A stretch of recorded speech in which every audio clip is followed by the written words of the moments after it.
नमस्कार, मैं हूं आपके साथ आस्था कौशिक। आज न्यूज 18 उत्तर प्रदेश उत्तराखंड की चुनाव एक्सप्रेस पहुंच चुकी है कुशीनगर। जी हां, कुशीनगर जिले से आज रात 8 बजे हम लाइव हैं और न्यूज 18 उत्तर प्रदेश उत्तराखंड पर आप देख पाएंगे कि आज चुनाव एक्सप्रेस के माध्यम से हम कुशीनगर की जनता के मन की बात जानेंगे। यहां पर 7 विधानसभा सीटें हैं और कुशीनगर बीते दिनों काफी चर्चा में भी रही स्वामी प्रसाद मौर्य को लेकर, जिस तरह उन्होंने बीजेपी का साथ छोड़ा और समाजवादी पार्टी में शामिल हुए। तो यहां की पडरौना सीट पर काफी चर्चा हुई, उस पर हम विस्तार से जाएंगे। लेकिन इससे पहले आपको बता देते हैं कि कुशीनगर भाजपा के लिए क्यों अहम है। दरअसल यहां पर 7 विधानसभा सीटें हैं और उन 7 में से 5 सीटों पर भाजपा ने 2017 में जीत हासिल की थी। एक सीट सुभासपा के खाते में गई और एक सीट पर कांग्रेस जीती थी। और अब बड़ी चुनौती भाजपा के सामने ये है कि उतनी ही बड़ी विक्ट्री को इस बार किस तरह दोहराया जाए। स्वामी प्रसाद मौर्य, जो कि ओबीसी के एक बड़े नेता माने जाते हैं, जिस तरह उन्होंने बीजेपी का साथ छोड़कर समाजवादी पार्टी का दामन थामा, उससे कई तरह के सवाल भी उठे कि चुनाव के ऐन मौके पर वो कई तरह के सवाल खड़े करके अपनी पार्टी बदल लेते हैं। तो दूसरी तरफ एक सवाल ये भी विपक्ष ने उठाया या कि क्या ये भाजपा के लिए एक बड़ा झटका है। इस तरह एक ओबीसी नेता का चले जाना। स्वामी प्रसाद मौर्य पडरौना सीट से पहले भी विधायक रहे हैं और इस बार ऐन मौके पर वो समाजवादी पार्टी का दामन थाम लेते हैं। लेकिन कहा जाता है कि भाजपा ने भी इसका जवाब कुछ इस तरह दिया कि आरपीएन सिंह की जो एंट्री कांग्रेस से भाजपा में हुई, तो उनका यहां पर अच्छा खासा प्रभाव माना जाता है जातिगत समीकरणों के आधार पर अगर देखा जाए तो ऐसे में आरपीएन सिंह के यहां पर आ जाने के कारण भाजपा ने कहीं ना कहीं स्वामी प्रसाद मौर्य के जाने से जो इस नुकसान का आकलन किया जा रहा था उसको बहुत हद तक बैलेंस किया। तो अब पडरौना सीट से मनीष जायसवाल को भारतीय जनता पार्टी ने टिकट दिया है और जिनकी दावेदारी काफी मजबूत मानी जा रही है। लेकिन दूसरी तरफ स्वामी प्रसाद मौर्य जो है वो अब अपनी सीट बदलकर फजल नगर से चुनाव लड़ रहे हैं समाजवादी पार्टी के टिकट पर। तो ये एक दिलचस्प मुकाबला यहां पर देखने को मिल रहा है, पडरौना और फजल नगर। स्वामी प्रसाद मौर्य के कारण ऐसा हुआ है।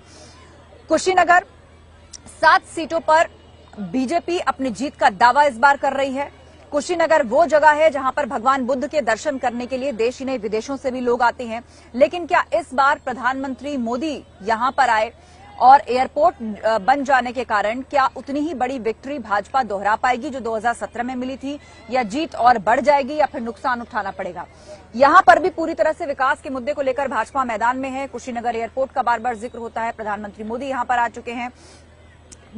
कुशीनगर की बात करें तो ये वो जगह है जहां पर कहा जाता है कि भगवान बुद्ध को महापरिनिर्वाण मिला था और ये जगह जितनी ऐतिहासिक है उतनी ही आध्यात्मिक भी मानी जाती है।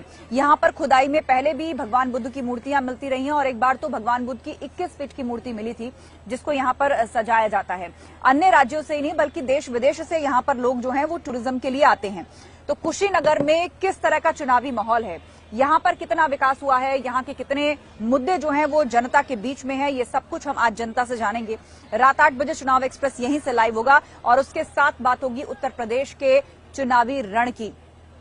अब मतदान होने जा रहा है 27 फरवरी को, यानी 5वें दौर की वोटिंग होने जा रही है। ऐसे में जबरदस्त प्रचार सपा और भाजपा की तरफ से किया जा रहा है। अखिलेश यादव नाना प्रकार के तंज मुख्यमंत्री योगी आदित्यनाथ और भाजपा पर कस रहे हैं, तो उसी अंदाज में उसका जवाब भी जो है वो बीजेपी की तरफ से दिया जा रहा है। बुलडोजर एक ऐसी चीज बन गई है उत्तर प्रदेश की इस लड़ाई में जिसका जिक्र जो है वो पश्चिम की लड़ाई जब शुरू हुई थी उससे लेकर अवध और अब पूर्वांचल के मुहाने पर धीरे धीरे ये लड़ाई बढ़ती जा रही है। तो ये एक ऐसा मुद्दा है जो कंसिस्टेंट बना हुआ है। और भी जातिगत वादों की बात हुई, अलग अलग जातियों वर्गों अपने वोट बैंक को साधने के लिए अपने कामकाज का जिक्र हुआ, उनके लिए वादों की झड़ी लगाई गई। लेकिन एक ये बुलडोजर मुद्दा ऐसा है कि ये लगातार पूरे उत्तर प्रदेश में बना हुआ है। दरअसल भाजपा ने इसको एक सिंबल बना लिया है, उत्तर प्रदेश की लड़ाई में एक बड़ा हथियार बना लिया है, ये मैसेज देने के लिए कि दरअसल हमने अपराधियों पर अंकुश किया है, माफियाओं दंगाइयों पर कार्रवाई की है और ये बुलडोजर आगे भी ऐसे ही चलता रहेगा। और जिसको बुलडोजर चलने से दिक्कत है वो ही दरअसल दंगाई है, वो ही दंगाइयों माफियाओं और आतंकियों को संरक्षण देता है। तो बुलडोजर को अपराध के खिलाफ एक बड़ी मुहिम का सिंबल बनाकर भाजपा लगातार आगे चलती रही है। और अब तो देखने को यह भी मिल रहा है कि मुख्यमंत्री योगी आदित्यनाथ की सभा में बाकायदा बुलडोजर रखे जा रहे हैं, उन पर लिखा जा रहा है भाजपा की तरफ से बाबा जी का बुलडोजर। तो ऐसा लग रहा है कि जो बुलडोजर मुद्दा है ये अभी पीछे रहने वाला नहीं है और सपा की तरफ से लगातार मुख्यमंत्री योगी आदित्यनाथ को बाबा बुलडोजर कहकर पुकारा जा रहा है। अखिलेश यादव की तरफ से इस बुलडोजर को एक तंजात्मक लहजे में इस्तेमाल किया जा रहा है और ये भी कहा जा रहा है कि 10 मार्च के बाद, मतलब जो नतीजों का दिन है उसके बाद तो ये बुलडोजर जो है वापस गैरेज में चला जाएगा। लेकिन भाजपा लगातार ये कह रही है कि 10 मार्च के बाद भी बुलडोजर चलना बंद नहीं होगा, चलेगा तो उत्तर प्रदेश के अंदर बाबा का बुलडोजर ही।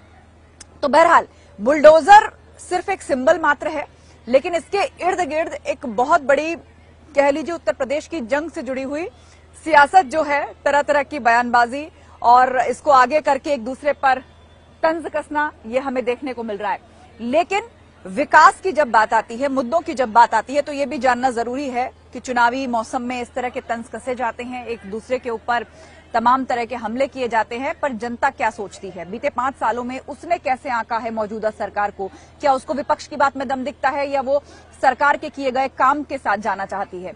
तो ये सब जानने के लिए रात 8 बजे से चुनाव एक्सप्रेस आज उत्तर प्रदेश के कुशीनगर से लाइव है। आप सब भी जरूर जुड़िए और अपने सवाल पूछिए। तमाम पॉलिटिकल पार्टीज के नेता यहां पर होंगे, आपसे जुड़े हुए मुद्दों के सवाल उन तक जाएंगे। उत्तर प्रदेश की सियासत में क्या चल रहा है उस पर हम चर्चा करेंगे। तो कहीं मत जाएगा। समय एक बार फिर से आपको याद दिला दें, अपने ही समय पर चुनाव एक्सप्रेस हाजिर होगी रात 8 बजे, सिर्फ न्यूज 18 उत्तर प्रदेश उत्तराखंड पर।